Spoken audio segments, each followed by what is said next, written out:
이번 대선은 거대 양당 혹은 일강일중 일약 또는 2+1 뭐 이런 구도로 흔히 보도되고 있는데요. 지난 일요일이죠. 대선 후보 토론에서 기호 5번 권영국 후보가 존재감을 드러냈다는 평가가 또 좀 나오고 있습니다. 민주노동당 권영국 대선 후보 만나보도록 하겠습니다. 전화로 연결되어 있습니다. 후보님 안녕하세요. 네, 반갑습니다. 권영국입니다. 자, 후보님, 저 민주노동당이라는 이 당명은 좀 오랜만에 듣게 되는데 원래는 이제 네네. 정의당이었고 이 대선 직전에 당명을 바꾼 거잖아요. 네, 이거 네, 왜 그렇습니다. 다시 민주노동당 예전 당명으로 좀 바꾸신 건가요? 네, 그 윤석열 탄핵 광장에서 녹색당, 노동당, 정의당 그리고 또 우리 그 독자적 진보 정책 그 동의하고 있는 산별노조 시민사회 단체들이 이번 대선을 같이 치르고 있습니다. 그래서 이렇게 공동으로 대선을 치른다는 그러한 취지를 살리는 이름이 필요했습니다. 자, 그럼 애초에 네네 그 진보 정치가 최초로 시작됐던 당이 바로 민주노동당이었기 때문에 진보 정치의 초심으로 돌아가서 함께 새롭게 시작하자 이런 의미를 담아서 이번 그 대선 기간 동안 민주노동당이라는 이름을 사용하게 되었습니다. 자, 그러면 대선이 끝나도 이 당명은 계속되는 겁니까? 아니면 대선이 끝나면은 다시 당명을 예전 정의당으로 좀 변경할 예정이십니까? 네, 그 부분은 일단 이제 우리 당원들의 의사를 가지고 다시 검토를 해야 되는데요. 예. 일단 플랫폼으로서의 성격을 가지기 때문에 일단 대선 기간 동안 사용하는 것으로 그렇게 지금 예정을 하고 있습니다. 알겠습니다. 저 이번 첫 번째 토론의 최대 수혜자로 권영국 후보님을 꼽는 반응도 좀 있던데 이 첫 토론에서 아쉬웠던 점은 없으셨습니까?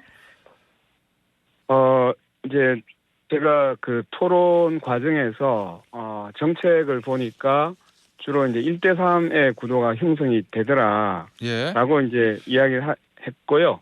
그러다 보니까 이제 주로 기업하기 좋은 나라 성장 중심의 그런 정책들을 주로 이야기를 했습니다. 예. 그런데 이제 저는 성장 당연히 이제 필요할 수도 있지만 실제로 이제 그 안에서 불평등이나 차별을 없애는 그 사람 중심의 그런 이제 성장이나 또는 경제가 필요하다 이런 얘기를 하려고 했었거든요. 예. 그러니까 3대 1이다 보니까 제가 할 얘기가 굉장히 시간이 적을 수밖에 없었고 예. 그런 부분에 대해서 충분히 이야기하기가 어려웠던 시간적인 문제 때문에 되게 아쉬웠다고 말씀드릴 수 있습니다. 네. 알겠습니다.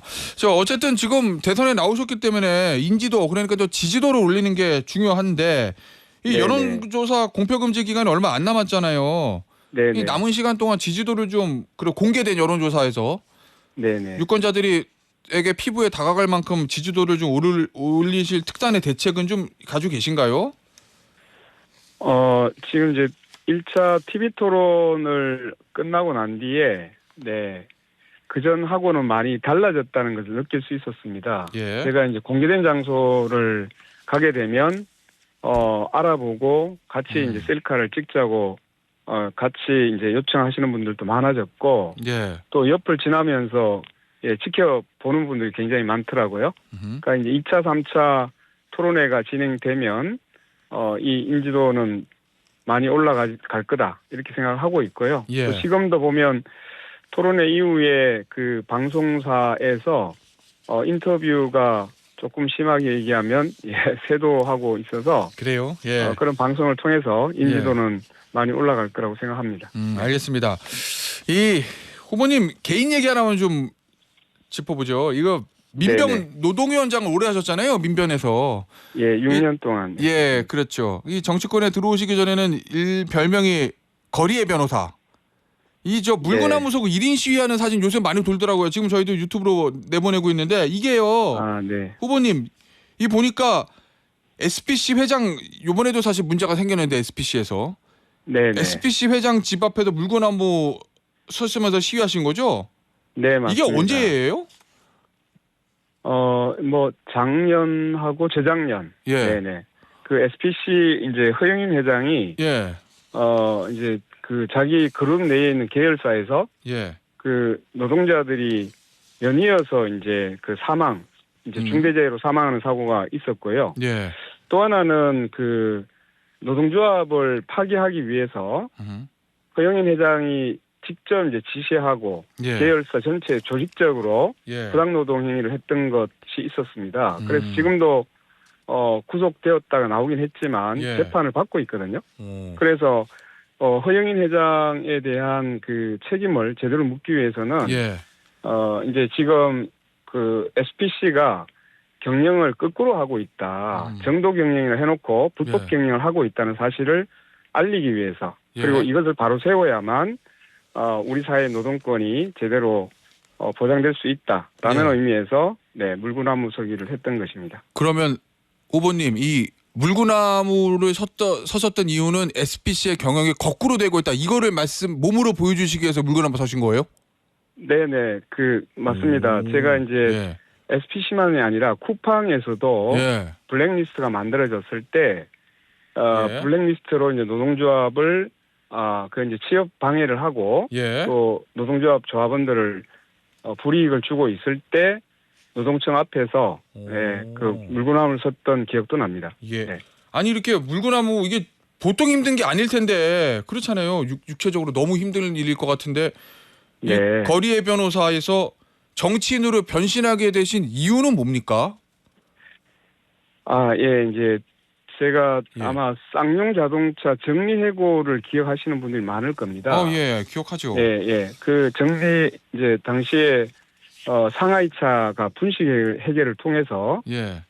이제 정리해고를 하게 되는데요. 예. 이때 이제 제가 소송 대리인도 같이 공동으로 했었는데 그때 이제 고등법원에서 분식 회계로 부당해고다라고 이제 판정을 하고 예. 대법원에 올라갔었습니다. 그런데 대법원이 매우 이제 형식적인 분식 회계나 이런 것들을 제대로 짚지 않고 예. 이때 이제 양승태 대법원장 시절이었는데요. 박근혜 정부하고 사법 거래를 했던 이제 나중에 밝혀졌습니다. 예. 그래서 이제 이 판결이 뒤집어집니다. 예. 그래서 이게 재판을 가지고 이제 우리 삶을 정말 바꿀 수 있느냐에 대한 회의 예. 때문에 예. 그때 이제 이게 법과 제도를 바꾸는 것이 정말 필요하다라고 예. 해서 현실 정치에 뛰어들게 되었습니다. 네네. 알겠습니다. 이 방금 전에도 얘기 나눴던 이 사진까지 저희가 봤던 이 물구나무 네. 시위를 하셨던 이 SPC.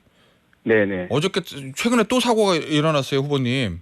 네네. 어제 또 중대재해처벌법 위반으로 고발이 됐던데 네. 이 SPC에 유독 이 산재 사고가 많이 일어나는 이유 이거는 뭐라고 지금 파악하고 계세요? 네, 제가 어제 빈소를 잠깐 다녀오기도 했는데요. 예. 참 마음이 아팠습니다. 이제 2022년도에도 SPL 공장에서 예. 사망 사고가 있었고 또 2023년에도 이제 성남에 있는 샤니 공장에서 또 사망을 하는 여성 노동자들이 계속 지금 끼어서 사망하고 있거든요. 예. 근데 이 부분에 대해서 이 허영인 회장의 경영을 보면 실제로 이제 아직도 2조 2교대를 하고 있어요. 예. 그러니까 12시간 막교대를 하고 있는 것이죠. 이 장시간 노동을 하고 있고 또 이번에 사고 난 데를 보면 30년 노후설 위에서 사고가 났습니다. 예. 지난번에 이제 2020년도에 사망 사고가 났을 때 1,000억을 투자하겠다 안전을 위해서. 그런데 이번에 이제 사고 난 걸 보니까 30년 된 노후 설비였다는 것이죠. 예. 거기에는 안전 덮개도 없었고 결국은 안전 조치를 취하지 않았습니다. 이게 무엇을 의미하는가 하면 기업의 이윤을 올리는 데만 집착하고 있습니다. 그러니까 노동자들이 지금 8시 이제 주 44시간을 기본으로 하잖아요. 근데 네. 여전히 보면 주야 막교대의 이런 교대 형식, 근무 형태를 여전히 유지하는 걸 보면 예. 노동자들의 근로조건에 대한 개선이나 안전에 대한 개선 의지가 전혀 없다는 것이죠. 예. 예. 그리고 이제 사망사고에도 불구하고 허영인 회장은 늘 입건조차 안 됩니다. 예. 가장 결정을 할 수 있는 최고 경영자에 대한 책임을 묻지 않으니까 결국은 이런 이제 안전에 대한 다른 개선이 없이 예. 계속적으로 자기 이윤 추구에만 골몰하게 만드는 이런 이제 법 제도적인 문제도 예. 있다고 보여집니다. 네. 알겠습니다. 어쨌든 후보님은 중대재해처벌법 필요하다 이런 입장이시잖아요. 근데 네. 이 문제를 가지고 지난번 토론 때 이제 국민의힘 김문수 후보하고 굉장히 좀 설전이 오가기도 했는데 이 네네. 당시 이제 김문수 후보의 반대 논리를 보면 이 네네. 처벌만으로는 산재를 예방할 수 없다. 네. 이렇게까지 하는 건 과잉입법이다. 기업을 네. 위축시킨다. 뭐 이런 논리로 반대를 하잖아요. 김문수 후보뿐만 네네. 아니라 이 법 자체를 반대하는 논리들이 이 부분에 네네. 대해서는 어떤 생각을 가지고 계세요, 후보님? 80년대부터 이제 산업안전보건법이 만들어졌었고요. 예. 근데 그 이후로 사람이 죽어도 음. 실제로 그 제대로 처벌받은 바가 없었습니다. 대부분 예. 벌금형이나 또는 집행유예를 받는 것도 아주 소수였고요. 예. 거의 보면 벌금형 뭐 1,000만 원도 안 되는, 음흠. 제가 이제 그때 이 중대재해처벌법이 만들어지기 전에 예. 처벌 수준을 보니까 4,500만 원 정도의 벌금형에 그치는 경우가 거의 대다수였습니다. 예. 그러니까 처벌 지금까지 보면 사고가 나도 그 위반이 명확함에도 불구하고 이 솜방망이 처벌을 계속 해왔던 겁니다. 예. 그러다 보니까 처벌받지 않는데 그 많은 비용이 드는 안전을 누가 먼저 챙기겠습니까? 예. 결국은 안전을 비용 처리로 생각하니까 책임도 지지 않잖아요. 예. 그럼 당연히 안전은 뒤처로 밀려날 수밖에 없습니다. 어허. 중대재해처벌법이 만들어지고 난 이후에도 예. 실제로 지금까지 1,703년 동안 1,748건의 사망건이 발생했는데 예. 그중에 지금 실형 선고받은 게 5건. 이게 0.2%밖에 안 됩니다. 너무나 미약한 처벌이 있기 때문에 예. 실제로 예방 효과가 발생하지 않는 거죠. 정확하게 그 의무 위반이 중대한 경우에는 예. 실제로 이제 실형도 하고 엄정한 처벌을 해야 이제 더 이상 의무를 위반하면 내가 제대로 책임을 지겠구나 예. 라는 인식을 심어줘야만 어허. 예방 효과가 나타나는 거거든요. 예. 책임을 지우지 않는 예방이 가능하겠습니까? 예, 기업이라는 것은 늘 돈을 우선시하고 있잖아요. 예. 그런데 오히려 사람이 죽었을 때 그 처리할 비용이 더 싸다고 하면은 누가 사전에 안전에 대한 것을 더 우선시하겠습니까? 결국은 예. 정확한 책임을 물어야 예. 책임을 더 이상 이제는 우려하기 때문에 예방을 하게 된다는 것이죠. 예. 그게 중대재해처벌법이 원래 목적을 했던 바입니다. 알겠습니다. 자, 이 다른 후보들에 대한 후보님의 평가를 좀 들어보죠. 이 지난번 토론에서는 3대1 같다 뭐 이렇게 말씀하셨던데 네네. 물론 민주당 이재명 후보는 아니다 이렇게 얘기하고 이 네네. 중대재해처벌법 관련해서는 민주당에서도 강하게 이제 찬성 메시지를 내고 있긴 합니다. 그런데 네네. 이 후보님 입에서 3대1 같다라는 표현이 나오는 거 보면은 민주당이 뭔가 전통적인 진보적 의제보다는 조금 보수화되고 있다. 혹시 뭐 이렇게 느끼시는 겁니까, 후보님? 네네. 주로 이제 그동안 민주당과 이재명 후보께서 해왔던 걸 보면 예. 주로 이제 그 감세 중심의 정책을 지금 쓰고 있거든요. 네. 그리고 이제 성장이라고 하는 것을 가지고 매우 이제 중심을 잡고 있는데요. 예. 결국은 이런 이제 정책들, 특히 또 반도체 특별법이나 이런 부분을 주장을 하는 부분이 실제로 이제 기업하기 좋은 나라를 주장하고 있는 예. 그 국민의힘 후보가 이 정책하고 정말 차이가 있는지에 대해서 상당 부분 의문이 좀 있습니다. 예. 이게 뭘 의미하는가 하면 이제 스스로가 중도 보수라고 이야기하면서 예. 이제 주로 이제 성장 전략이라고 내놓고 있는데 예. 투자 중심 뭐 이렇게 이야기를 하잖아요. 그러면 기존에 이제 노동자 서민들의 그 권리 보장이나 예. 또는 분배 정책에 대해서는 실질적으로 매우 후퇴한 지금 정책을 가지고 있고 예. 그다음에 이제 소수자들의 문제에 있어서도 소수자에 대한 차별 금지나 이런 부분에 대해서는 사실상 이제 나중 문제나 외면하고 있다고 보여지는 그렇게 평가가 가능합니다. 예. 또 여성 공약의 경우에도 구조적 성차별이 없다라고 했던 윤석열 정부가 얘기했었는데 예. 이에 대해서 안전 문제에 대해서는 강조를 하고 있지만 예. 이런 이제 구조적인 차별 문제에 대해서 달리 알겠습니다. 크게 보이는 공약이 예. 없기 때문에 예. 그래서 이제 이 공약 전체적으로 보면 예. 매우 이제 보수 쪽으로 기울어진 것 아니냐 알겠습니다. 이렇게 평가를 하고 있습니다. 자, 마지막으로 이제 김문수 후보에 대한 평가 좀 제가 질문 드려볼 건데, 그 대선 후보 토론 마치고 나서 보니까 악수를 요청하는 김문수 후보와의 악수를 거부하셨어요.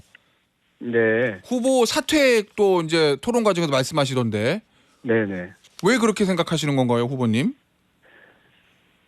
김문수 후보는 지금도 이 이제 불법 계엄과 내란에 대해서 예. 정면으로 그것이 우리나라 민주주의를 파괴하고 헌정 질서를 유린했다는 사실에 대해서 사과한 바가 없습니다. 그리고 그것이 잘못을 인정한 바가 없습니다. 예. 이 지금 대선이 내란으로 인해서 대통령이 파면되고 치러지는 선거입니다. 그렇다면 적어도 그 내란과 불법 계엄의 불법성을 인정해야만 예. 이번 선거에 나올 수 있는 자격이 있는 거 아니겠습니까? 그런데 이 선거에 나오는 사람이 불법 계엄이나 민주주의 선거에 대해서 제대로 반성하지 않고 나온 사람에 대해서 악수를 그대로 받아주게 되면 자기의 잘못이 알겠습니다.